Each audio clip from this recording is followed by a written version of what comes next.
weakening the IRGC. What do the Iranian people need? A weakened IRGC. So just purely off logic, how do you think they feel? I'm sure they're not excited to be falling asleep to boom booms every night, without question. But at the same time, you know what else they're not excited for? Dealing with an oppressive government, one that attacks their own people when they go out and try to make a change. They need this. The Iranian people need this. It's going to get ugly. It has gotten ugly. It will continue to get ugly. And this ceasefire throws in a wrench with everything. Today, I kind of want to focus on history again, though. So for those of you who've just joined, thank you. Welcome. We kind of already talked about 2022, the Massa Amini. We talked about 2025, the ceasefire we'll get to. But like one of the big misconceptions is the timeline here. And there's so many people who come in and they'll say, well, the U.S., you know what? The U.S. put in a dictator. Let's understand what actually happened here. Hey, Darlene. Sorry, it's a history day. Actually happened because you know what? The U.S. did intervene. And the Brits intervened. And they really did put the Shah back in place. But I think it's important to understand the details before you can criticize. So what actually happened? Well, in 1953, there was an operation called Operation Ajax. But the history of that was that Iran at the time was a constitutional monarchy. So the Shah was in place. And the way it worked is the people got to vote for who they wanted to be in the parliament. Parliament would then vote who they wanted the president to be. And then the president would be appointed by the Shah. So first thing that we should close, this is not the people going in and rallying and saying, this is who we want our president. No. They had some say, but not ultimatum say. So the guy that ended up getting into power was a gentleman named Mohammad Mossadegh. And Mossadegh came with this crazy idea. It was, hey, let's nationalize Iran's oil. BP is screwing us. They're taking 86% of the profits and controlling the books that we have no insight on. 86%, we're not getting anything. So let's nationalize this oil. Well, BP is like, no, let's not. So they see that Mohammad Mossadegh is getting a lot of power and a lot of support. So what does the BP do? They go up to MI6 and they start crying, British, please help. British go to the Americas, I don't know why. They go to America. They say, hey, CIA, this sounds a lot like communism. So they merge. On August 15th, again, Operation Ajax takes place. And this is my favorite story to tell. They convince this young Shah. They say, hey, Shah, listen, man, this Mossadegh guy, he's carrying a lot of steam. He's carrying a lot of weight. People are chanting his name. Are you afraid that maybe he might take over? And Shah, I don't want to say gullible, falls for it. So here's the plan. This is the plan that MI6 and CIA came up with for Iran. It's so simple. They say, hey, Shah, here's what. Look, dude, you're in charge. Sign a royal decree replacing Mossadegh with another guy. Zahedi is his name. Replace Mossadegh. Then go to Mossadegh's house. We'll send some police there. And we'll be like, hey, who are you? And he'll be like, I'm Mossadegh. And then they'll say, well, what do you work for the government? And he'll be like, yeah, I'm the prime minister. And then they'll arrest him for impersonating a government official. Literally, that is what MI6 and CIA came up with. So Shah signs this royal decree.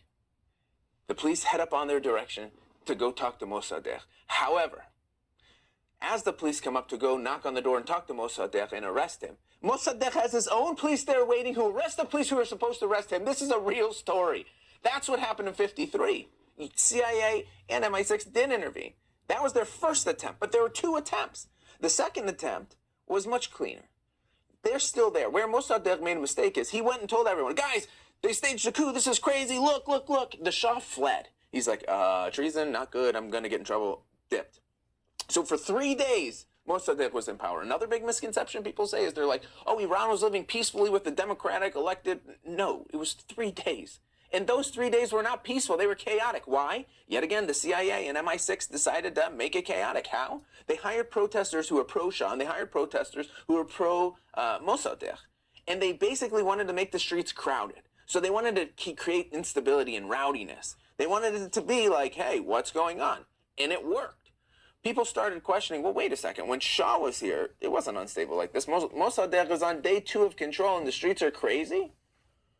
So, again, hectic, craziness happens, propaganda, all that fun stuff. But the important takeaway is 3 days later, Zahedi, the guy who got replaced by, who Mossadegh was replaced by, that the Shah put in, comes up riding with tanks. The Artish backed him, the national military. He comes in riding with tanks, and he goes, I am here by the royal decree, royal order of Shah, who is in charge of us and in charge of the military. And when the Artish backs, when the national military backs you, it's over. And that's what we're looking for today. So that's the story of 1953. Please give me a thumbs up if you were able to catch it. I think it's an important story that takes away a lot of stuff. So the U.S. intervened in 1953. We're going to work our way up to 79. Very little play in 79. Very little concrete play. Very little concrete play. So as we push up, let's fast forward a little. One thumbs up. Thanks, Sean. Thank you, guys. Thank you, RDV. So as we pull Ali too, as we fast forward, let's talk about 1963. 1963. Now Shah is really cracked down. He's like, okay, you know what? I almost got overthrown. I'm going to take this, and I'm now going to do what I want. And we have to give Shah credit. He was very patriotic. He was a smart guy, and he did want better for Iran. He wanted to westernize it. So he comes up with this idea called a white revolution. In the concept, they called it white revolution not because of skin color. It was because he wanted it to be a revolution that takes place without red stuff. And he wanted 6 main things. He wanted better literacy rate. He wanted better health care. He wanted to decentralize the factories, basically privatize them. He wanted to take huge parcels of land and divvy them amongst the people. He wanted to give women more rights. And he wanted to increase industrialization. But basically, like, none of this stuff is bad. This is all a great idea. However, he had a big critic. Who? Ruhollah Khomeini. Khomeini is basically saying, hey, this guy's forcing this down our throat. And he's forcing us to get rid of this Islamic nature. So he started to have a following. In 1964, they exiled him. First he went to Turkey. Then Turkey was like, we don't want this guy. Then he went to Iraq. He stayed in Iraq for 13 years. And then Iraq was like, we don't want him. And then he went to France. But 1964, he got exiled. And what's important to note is he got exiled not unalive because he had a good following. So Shah ends up getting a lot of progress with that white revolution of the stuff that we talked about, the literacy and health and whatnot. And it's argued, and I think it makes sense, that was the catalyst of the momentum which gave Iran a really high literacy rate today. Anyway, that's the boring stuff that we have to know. The next kind of important stuff is then tensions are starting to rise as this white revolution occurs. Basically, the taxes were pretty high. My father swears, Alex, there were no taxes. I'm telling you, I was there were no taxes. Unfortunately, it looks like he was wrong. Based on every source I found, it was wrong. Taxes were high. 48% was the effective tax rate. And on top of that, Shah had the Savak. This is like his CIA mixed with FBI, mixed with Secret Service. These were his people. And there was corruption within him. So there's countless accounts of having to bribe the Savak to get anything done. So corruption was high, taxes were high, and then inflation was high. The inflation had 3x over a 5-year period, which is a lot. And on top of that, the Iranian people, albeit have been improving economically, were still relatively poor. So Shah threw a huge party for the 25th century party for the Persian Empire. And it's reported that he spent $120 million on this party. Back then, the issue was 8 miles south of northern Tehran, there was like a tent city that made Skid Row pale in comparison. So there was money being spent, but it wasn't all given to the poor. And so Khomeini, yet again, has been stirring the pot. Even from far away, he's sending messages out to his son. And on 1977, I have the date, October of 1977. Damn, I'm good. October of 1977, Khomeini's son, Mustafa, doesn't wake up from the middle of the night. So he goes to bed, and he doesn't wake up. And everyone's pointing their finger, saying Shah did it, Shah did it, Shah did it. Today, we still don't have any concrete data that Shah did it. However, because of the propaganda that happened back then, people pointed the finger at him. Now, Shah was not very good at accepting negative feedback. And now I think I should go on a quick tangent. Why he claims he wasn't good is he said, we don't have multiple parties. Right now, I am on a mission to improve the country of Iran. And having criticism is only going to slow us down. Is that a little ego in play? It sounds like it. But that being said, the long and short is he did not like people talking bad. And Mustafa was talking bad. So he wakes up and he's unalived. Why TBD? Iranian people have this culture where 40 days after an event like that occurs, 40 days after someone passes, that there's a mourning. Well, that mourning happens 40 days later, and it gets a little violent. They start chanting bad things about the Shah. The Shah has a Savak come up, and there was 1 or 2 unalivings that happened. Let me see, 1 or 2 unalivings. And then the issue was, now all of a sudden, people are saying they're unaliving us for protesting. So what happened? 40 days after that protest, Another group, except this time bigger, and then more unalivings, and then domino, and it gets bigger. And by May of 1978, it was pretty much wildly known that these protests were happening. Although the numbers were still very low. We're talking about maybe 100 total, which is nothing compared to before. So I'm going to finish the story really running. So, sorry, I lost my train of thought. A big mistake that the Shah made was he posted out a newspaper article basically trying to defame, to take away the credit of Khomeini, I'm sorry. And Khomeini didn't appreciate it, and the people didn't appreciate it. He was saying things like, is he even really religious? Is he religious for the right thing? Does he take care of you? It was just an insulting thing, belittling him as a person, and it really pissed the people off, which was another catalyst to these big protests. So TLDR, protest was like a domino effect. It started off as one, then it got a little uglier, then they would wait 40 days, get ugly, wait 40 days. Okay. Someone is really dying to go up. Okay, infidel. So, okay, we talked about that. Now, here was a real catalyst, and I think the date's important to know. On August 19th of 1978, we talked about how the protests were already pretty big. On August 19th, 1978, a hugely important thing happened. There was a movie theater. Now, mind you, tensions are really high right now. There was a movie theater that had 470 people in it. Someone locked all the doors from the outside and lit the movie theater on fire, and no one walked out. And now everyone, because of the tension, is pointing their finger at Shah. Shah did it, Shah did it. And that really pissed people off. I think it's very important to know now that once the regime did change, there was a trial held. And every single person held during that trial, obviously ran by the new regime, they pointed every finger at the Shah's people. With today's data, it's definitive that the Ayatollah and crew are the ones who started that. Anyway, so the movie theater was a really big catalyst because now the people are saying the Shah just unalived 470 of our own people who were just at the movie theater. And yet again, it starts a big protest. And by September of 1978, they call it Black Friday. It was the most ugliest of days of the protesting. They were TBD, they say dozens to 100, but the military started opening fire. By October of 1978, the banks, the oil, the bazaar, and the government ministries had shut down. January 1979, the Shah ironically went on vacation. It's important to note that he had leukemia, and he was really towards the end state of it. February 1st, though, Khomeini comes in. February 9th, Khomeini gets saluted by the Air Force. And by February 11th, the military declared neutrality. And when the military declares neutrality, essentially the rebels won. Couple details you don't hear. Black Friday, that event, my father was there. And he swears up and down on every measurable thing that he, with his own eyes, saw people from high-rise buildings who were attacking people in the crowd who were not the IRGC. Who were not the Irtish. It was not the Sabak. He swears up and down, left and right. He should write a book. That the people who were attacking during that protest was yet again the Ayatollahs and crew. Another thing to mention is day one, as soon as the Ayatollahs are in shape, the mosques are now armed. They are starting the oppression. Within a couple months, they mandate hijabs in the government offices. A couple months after that, they mandate hijabs nationwide. Really interesting if you cared, the Shah of Iran did a 16 minutes. It's a really good one. He was a fantastic, he spoke great English. He was very well educated, smart guy.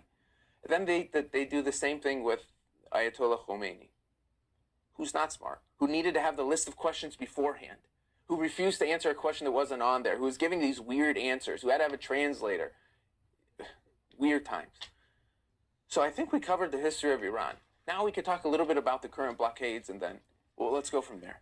So the latest of the blockades is that apparently they're in effect. And what's the blockades going to like? What's it really going to affect? Well, a lot. We talked about it. Someone wants to come up. Please come up. Okay. She's not there anymore. Okay. So the blockades get really interesting. Why? There's so much oil and so much stuff that passes through. Right now, it's over $750 billion of oil and whatnot sitting idle. There's an estimated 800 to 3,200 backlog ships. Typically, there's 100 to 130 ships going through a day. Today, supposedly, is none. Another big misconception, that strait, that narrow point, is 21 miles. It's not that narrow. I couldn't swim from one side to the other, and I am a fantastic swimmer. However, they have shipping lanes because of how deep that water needs to be to go for the cargo ship. And those shipping lanes are 2 miles wide. And there's only 2 of them. So you really have a 4-mile stretch. Iran is claiming that they laid mines. I don't know if I could say that. Iran is claiming that they laid mines, and we don't know where they're at. They also are claiming that we're not going to do anything because you guys, Israel is attacking Lebanon, so it's a whole ordeal. But what's going to happen? I think that Iran is going to declare it an act of war. There were rumors that the round 2 of negotiations, U.S. said they weren't involved, according to an Israeli news report. I forget, the Israeli Times or something. So I think we're in for a really, really interesting time. Really interesting time. Okay, someone wanted to come up. I saw like 15 requests. You're more than welcome to come up now, but I didn't want to interrupt the story. While I'm waiting, we'll keep talking about the strait. 20% of the global supply of oil goes through that strait. Also, 20% of the natural gas supply goes through it. 80% of that energy, 80% of that oil goes to Asia. So if we think about who it's really hurting, Asia, way more than us. Trump also mentioned today that there were countless cargo ships, tankers that were coming to the U.S. empty, and they're going to leave full. Great oil. So here's who else this blockade is directly infecting. Saudi Arabia, Iraq, Kuwait, UAE, and Qatar. None of those countries are going to be able to get ships through, which means that they're going to have issues too. And it's not just oil. They use that as an inbound place too. So your medicine, your food, any of your imports are really going to get hit heavy there. They're on their way to the Gulf of America. There you go. So it's a choke point. We talked about it. Iran has leverage. I think this is a really good... They say war is unpredictable, and war is horrible. But I wonder how much they planned on how the Strait of Hormuz would really take an effect on this, right? Now, here's the issue. If Trump gets the strait back opened and just kind of pulls the plug, I'm sure he's going to declare it a win. And depending on what his goals are, if your goal is to slow down the progress of Iran developing a weapon of mass, then yeah, okay, I'd agree with you there. If Israel's goal is regime change, which I don't know if it is, it's the Iranian people's goal for sure. Now we're in for interesting times. Okay, I swear one of you guys wanted to come up. Okay, if Trump started war, everything stay the same. Look how everything's going up. Well, think about it. Basic economics. When there's a shortage of something and the demand remains the same, prices are going to go up. So even though we don't get oil from there, we've seen gas price increases. We were supposed to have this Strait of Hormuz guy who, again, he's going through personal stuff. But he said his biggest thing that people aren't talking about is how fertilizer really comes from that area. And without the fertilizer, it's going to make our food prices extraordinarily higher. And not even worrying about food price, he said it's going to make our ability to grow food much, much lower, which is very concerning. So one of the ideas of the ceasefire was, hey, if we had a peaceful ceasefire for 2 weeks, we can kind of get all those ships through to kind of kick the can of the heartache down the road a little bit. We can like get a resupply and kind of go from there. Another person brought up that if we have a ceasefire, then we don't need to go through Congress since it's the 60-day war. Okay, seen a bunch of... Okay. Real Iranians, where did you go? Come up so you can explain. من ایرانی هستم. چی میخوای بگم عزیزم؟ Mr. Coach. Listen. I just explained it, and I did a really good job explaining the data of it. Okay, Rocket and Feather, just wait it out. Iran is known, think about it. They are known for waiting stuff. Iran-Iraq war, 8 years they waited. The hostage situation, 444 days. And you know what? We should talk about the hostage situation really quick. No boxes to request up. You guys can't request up? Really? I don't think I did anything. Let me know if you can't request up. No, I know you did. Real Iranians was saying you were wrong. Oh. Yeah, she's more than welcome to come up. If everything stay the same, Trump don't start a war. Everything was better. Trump won't war. I have no idea, Chris. Okay, but we should talk about the hostage situation. I just listened to the 60 Minutes, which was fantastic. And he basically is saying, listen, the Shah left, right? We talked about how before that the Shah left, and he went to U.S., and he was getting treatment. And Khomeini was gung-ho on having the Shah be sent back to Iran so he can face a true trial. And the U.S. basically was saying no. That was really one of the fundamental roots of this hostage crisis. And then ironically, talk about bad. They let out of the hostages, they let the African Americans go. And in quote from Khomeini directly, he said, they have suffered enough. What?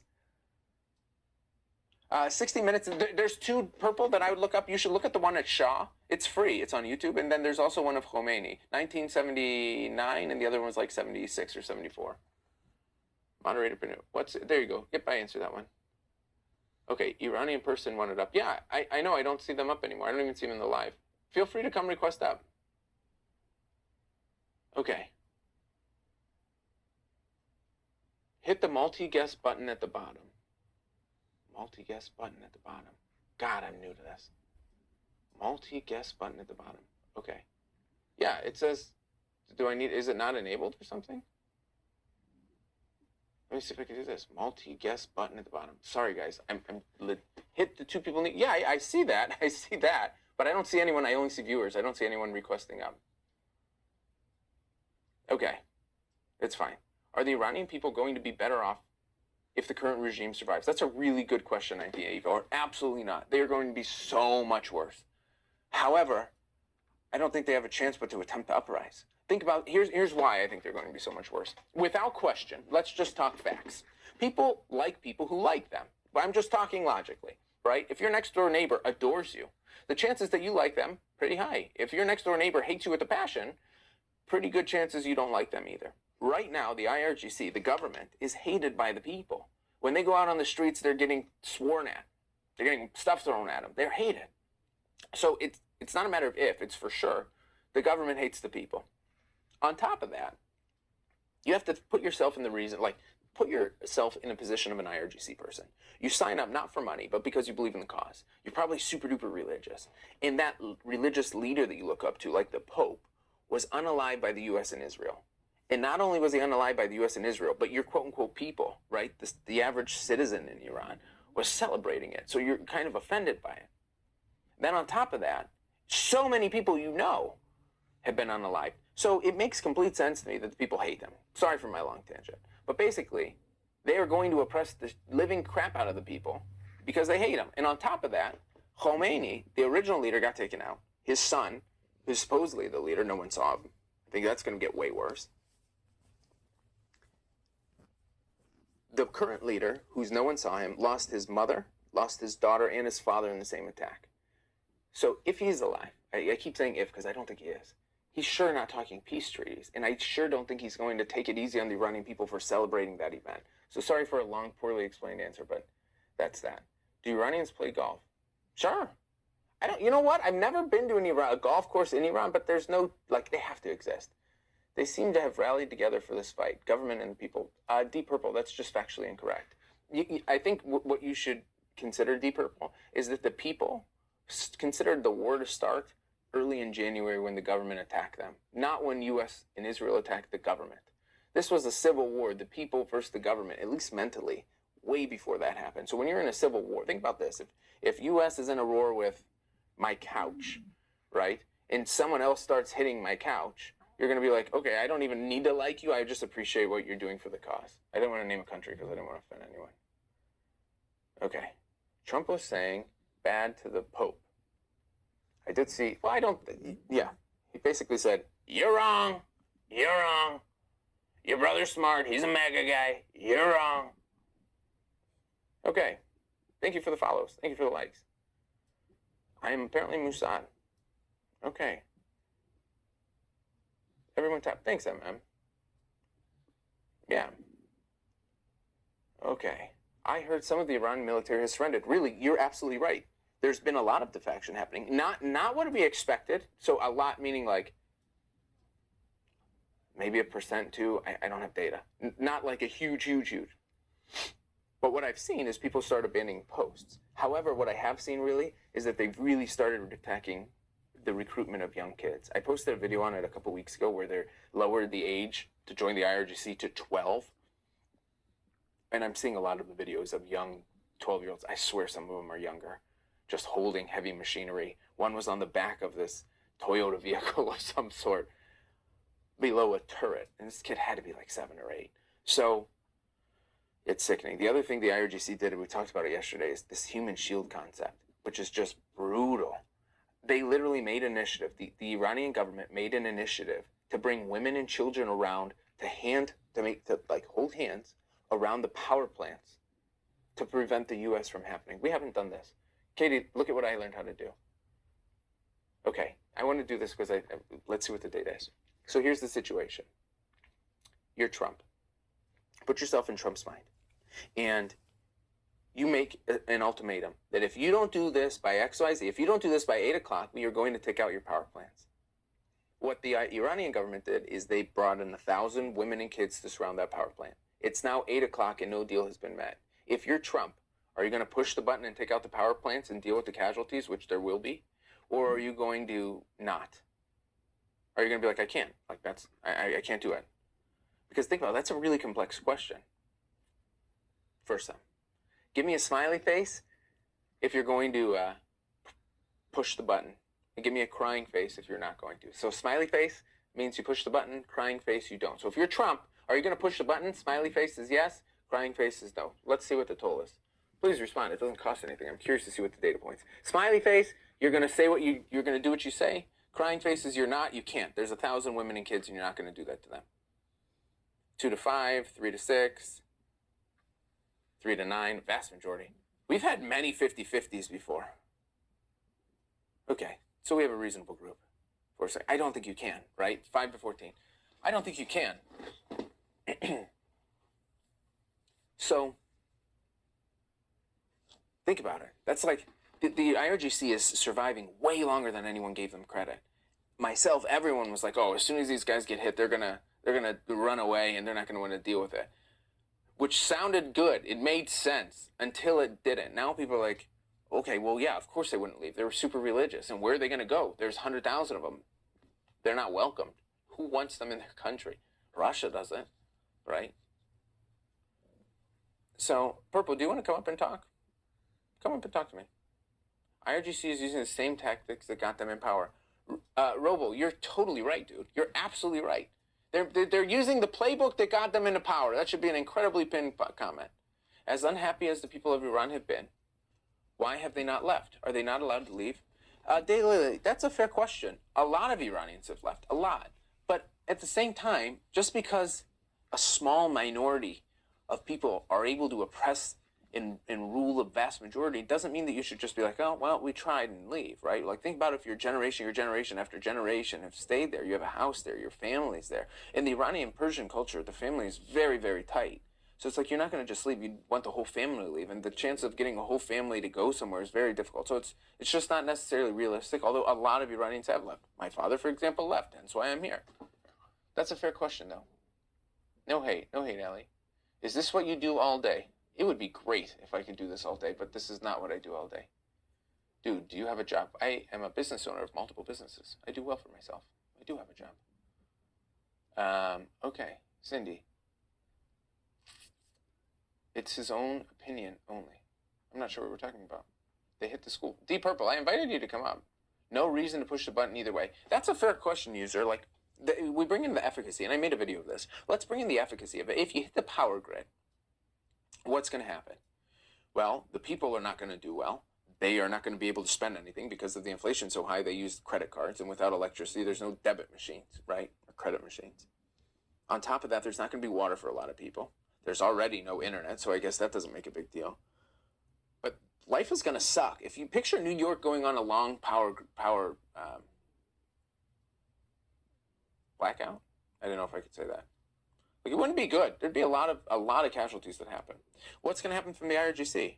It's going to inconvenience them. The important people are already undergrounds. I keep saying that. Undergrounds like little rats using generators. So don't give them a heads up like that again. You're not wrong. You're not wrong at all. If you're going to do it, then maybe just do it. And another thing that's important to mention is that the power grids in Iran are a connected system. So if you hit one, it's not like it's a regional area. It's just the overall capacity drops. And now I'm generalizing, not saying the absolutes. Live here, but misses Tehran and the people. Yeah, of course I miss my family. My aunts, uncles, cousins, grandparents, my stepmother, they're all there. I haven't been able to go back and my kids haven't seen my family. And I spent my summers there. So yeah, I wish I can go on social media with these people, but I'm not allowed to do this. Interesting. I don't know what you're saying. Her family, see my earlier comment about my son. Sorry, I'm missing a lot. Okay. Right in here. Okay, we should talk about the jails too, because the jails are just absolutely sickening, and I'm not seeing anything on the jails.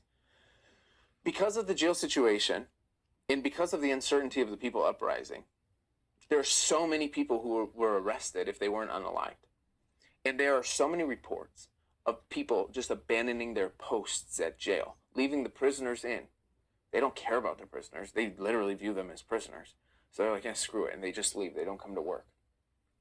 Some reports were that they welded the doors shut, that they turned off the electricity. So, I think it's going to be an absolute humanitarian crisis if and when those jail people are freed. It's sickening. Oh my God. I voted for Trump because of this. I have voted for Trump, and because of this, I feel lied to. JD, I'm not sure what you're talking about. You get some general information about Iran, right? But the details you provide are wrong. Would you like to come up and talk to me? Yeah, I'm inviting you. Please tell me what I brought wrong. If I did, it was an honest mistake, but I don't think I did. I invited you to come up and talk. I have been in Iran, Iraq, Afghanistan, Pakistan. I'm military. Been much this country.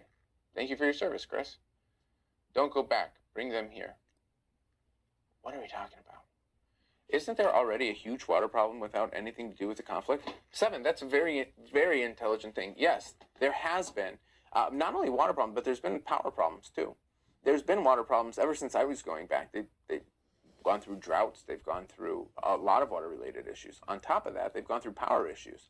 Most recently, in the last 2-3 years, people from other nations have been bringing in Bitcoin mining machine to hog the power grid.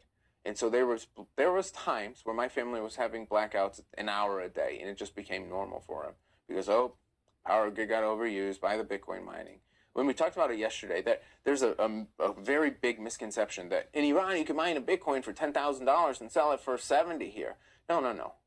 The power bill to get the Bitcoin is $10,000, but you still need that hardware, and that hardware is ridiculously expensive.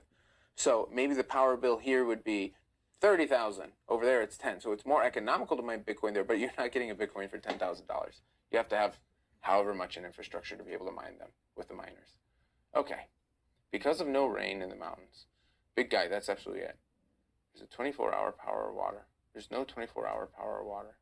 These people in this post who are against this action, would they move to Iraq? Well, we're talking about Iran. I wouldn't want to move to Iraq, right? Today I wouldn't want to move to Iran either. People are somehow only turning sides in masses.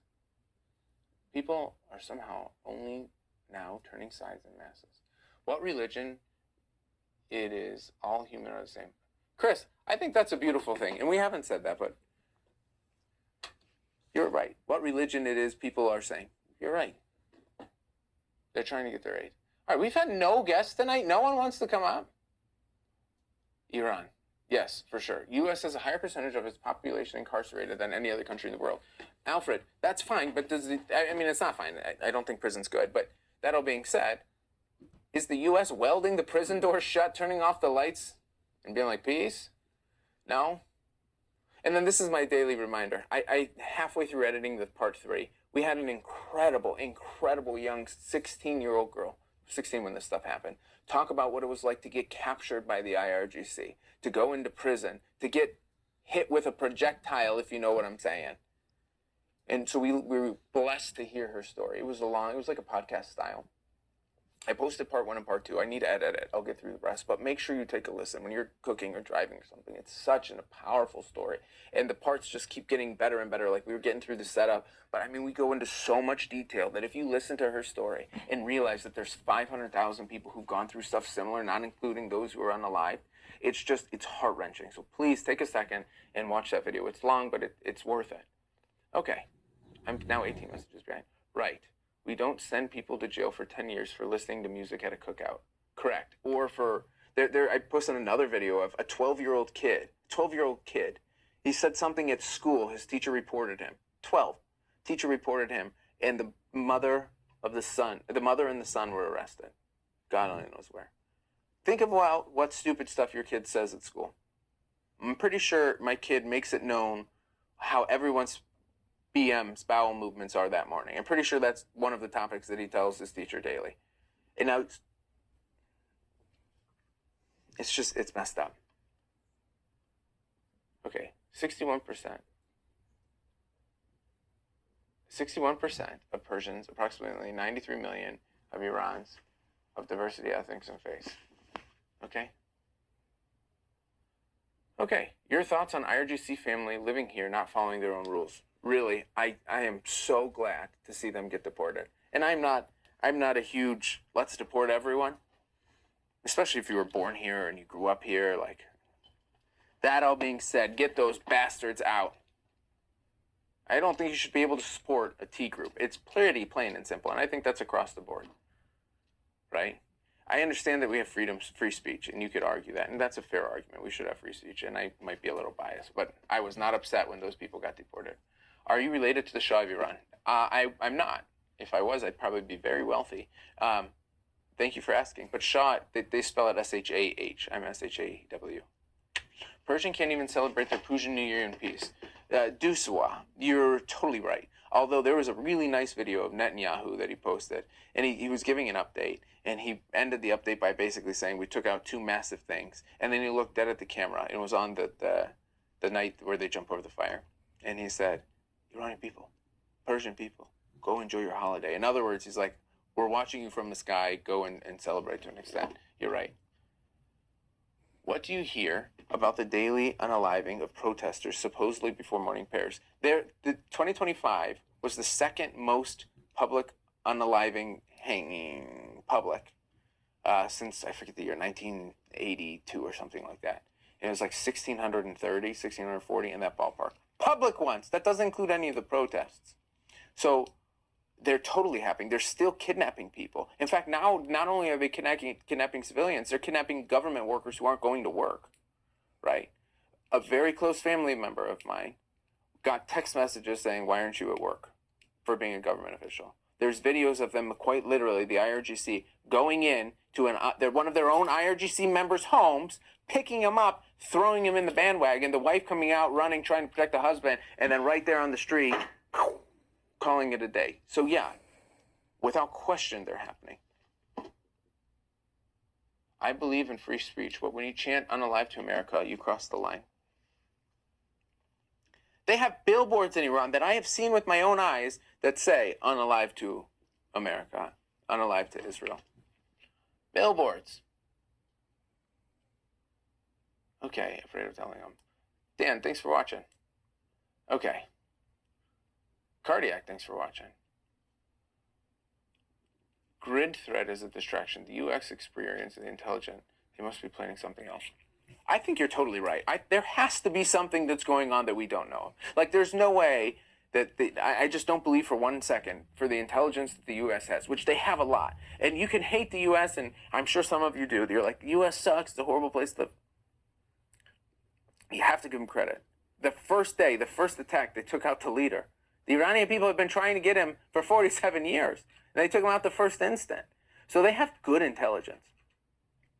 And so I don't think that they'd go in there blind without any strategy. So I'm very optimistic that stuff is happening behind the curtains. For example, I think blocking the blockade was brilliant. I think they should have done that. As soon as the Strait became an issue, they should have been like, you know what?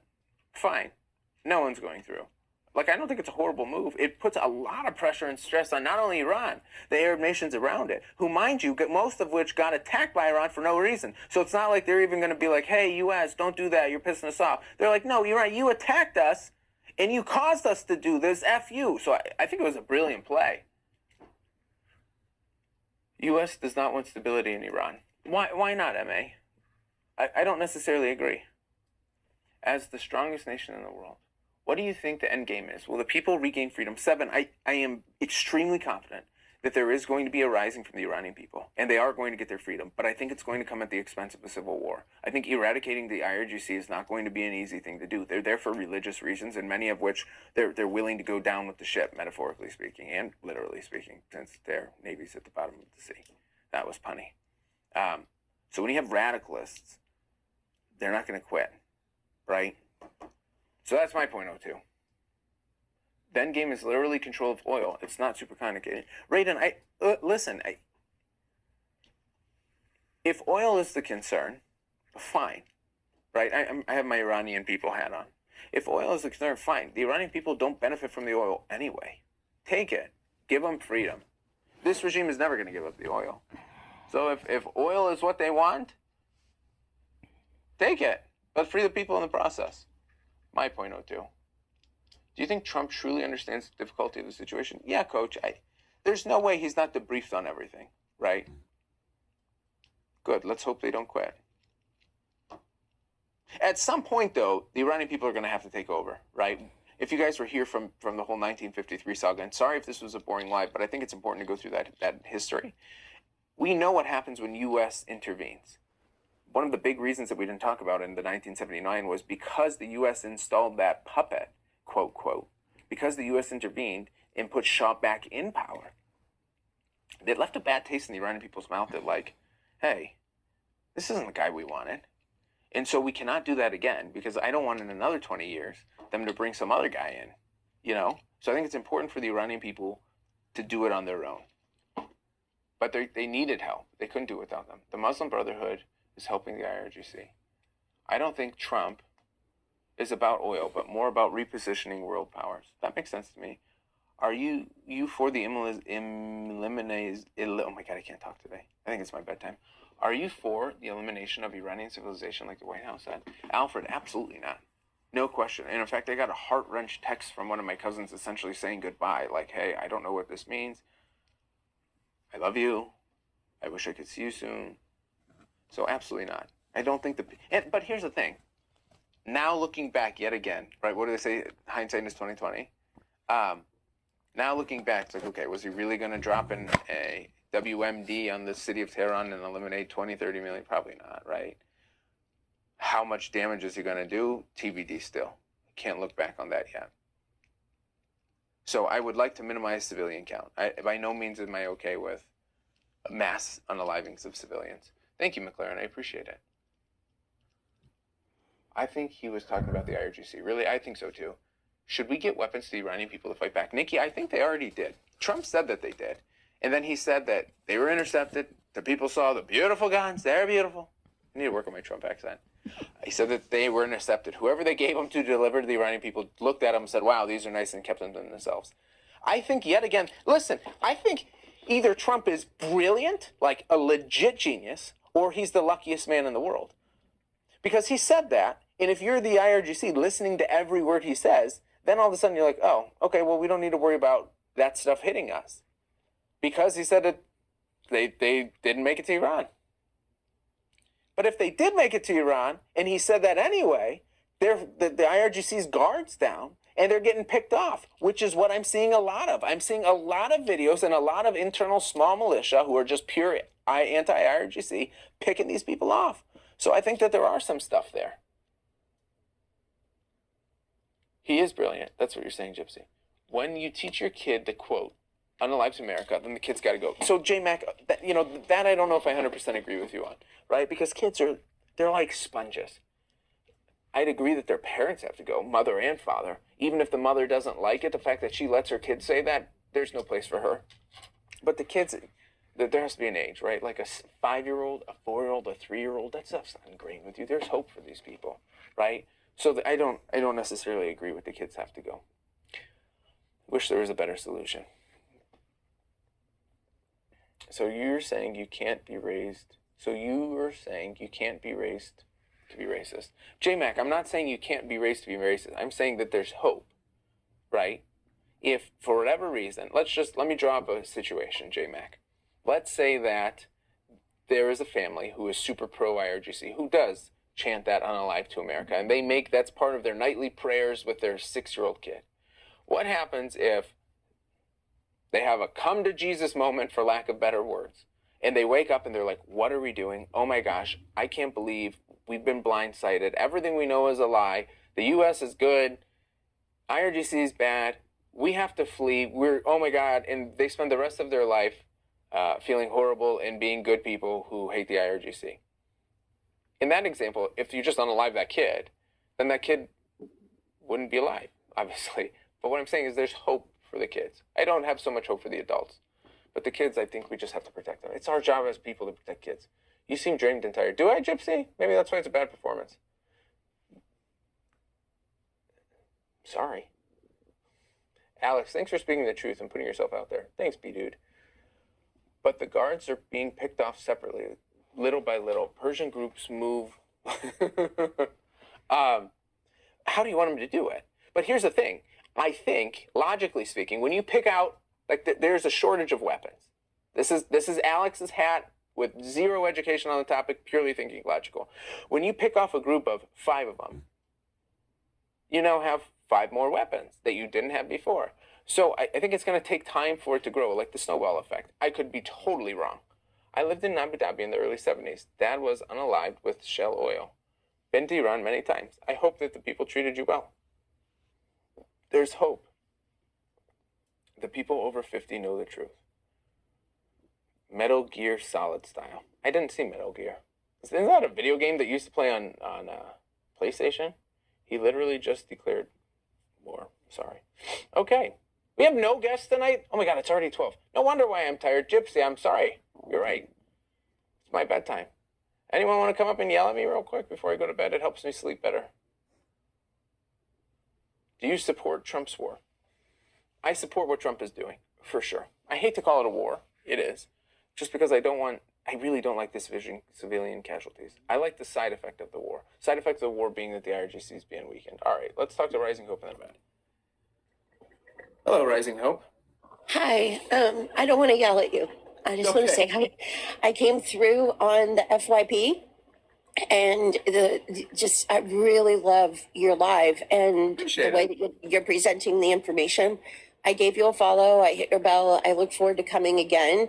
The only reason I jumped up is because you're like, I need somebody to yell at me, and nobody should be yelling at you. Wonderful presentation of information. I do have one question. Yeah, what is the G for an IRGC? Guard. Thank you. I couldn't. Oh, I thought you were quizzing me. People come up and quiz me all the time. Normally they're like, "Oh, you're Iranian?" I'm like, "Yeah." They're like, "Speak," and I say, "Okay." I was like, "Can you speak?" They're like, "No." I'm like, well, then how do you know that I'm even speaking? I could just be talking gibberish. No, I just, as you were saying it, I know what all the other letters mean, but I didn't know what that one letter meant. And it was driving me crazy. But no, I really enjoyed the live. I came in as you were approaching the history up to 1979. Okay, so you got to that. The early part is my favorite. Yeah, I was trying to relate that to what I know about CERN. And because I've been deep diving into research on CERN and when that first came to be, and when AI became something that the United States was experimenting with. And that's just been fascinating. So when you're lining up Iranian history, I see a much bigger picture. And I've also been studying the relationship between metaphysics, quantum physics, and the physical. So there's so much that we don't know. And I think that sometimes truth is stranger than fiction. And it's just fascinating. I am deeply sorry for what the Iranian people are going through right now.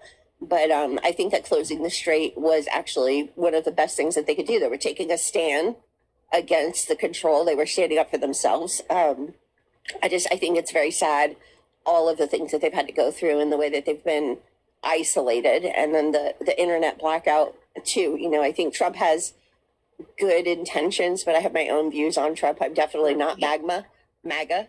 Sorry, that might have been a Freudian slip there. But thank you for the work that you do. For sure. I can't wait to see you again. I really appreciate it. Thank you for your support. And eventually I'm going to have to stop talking about Iran because it gets a little depressing. And physics is one of my pastime hobbies. So I will absolutely bring you up at some time and we'll have to have a physics discussion. Oh my God, I would love it. I go for hours with my ChatGPT. Like I was walking around Walmart last night, like talking about the relationship between the quantum realm, the physical realm, and string theory, and how that all ties in with the metaphysical and multiverse. And people were just looking at me like, but I was so zoned out on it. But I love theology, and I hope to join you again sometime. Thank you so much for inviting me. I appreciate it. Have a great day. You too. We didn't get yelled at today. I think we just throw in the towel because we got yelled at a lot yesterday. Can you bring your family over? Gypsy, I can't even bring my stepmother over. No, they're purely in a visa blockage right now. My stepmother's in a weird situation, hers in particular. But no, my family cannot come right now. No one can. In fact, not only can you not come, people have a hard time getting in. So if you listen to the story from 2, 3 days ago, that young girl is quite literally stuck in Italy trying to make it back to Iran. So when your stuff is hit that hard, not much is happening. Tired of wars. Nobody's tired of war. Okay, my friends, I think we're going to call it. Gypsy, I wanted to personally apologize to you for being tired. I am. We will be back on, not tomorrow. Let's give a day off. We'll be back on Wednesday, and we're going to have a great show on Wednesday. Peace and love, my friends. Thank you guys for the likes. Thank you for the follows. Thank you for whatever the 76 heart things mean. Thank you. Whatever money we get, we donate. So thank you guys. Cool? Peace and love, my friends. Good night.